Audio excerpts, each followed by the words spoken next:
और यही वो चीज है जो आज हम सब में कहीं ना कहीं कम हो चुकी है। एक आदमी दो बड़े पहाड़ों के दरमियान खामोशी से बैठा हुआ था। उसके चेहरे पर अजीब सा सुकून था, जैसे दुनिया की कोई फिक्र उसे छू भी ना रही हो। वो आहिस्ता आहिस्ता अपने पांव नदी के ठंडे पानी में हिला रहा था। कुछ ही देर में लोग रुक गए और हैरत से उसे देखने लगे। जब लोग ज्यादा हो गए तो उसने मुस्कुराकर एक अजीब सवाल किया। क्या आप लोगों को यकीन है कि मैं इन पहाड़ों को हिला सकता हूं?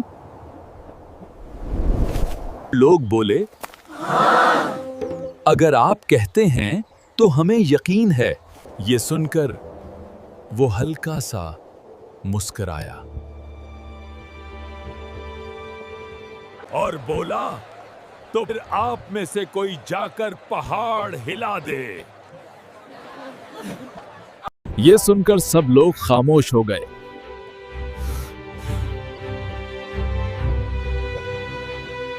यकीन करना आसान होता है, मगर भरोसा करना और उस पर अमल करना मुश्किल होता है।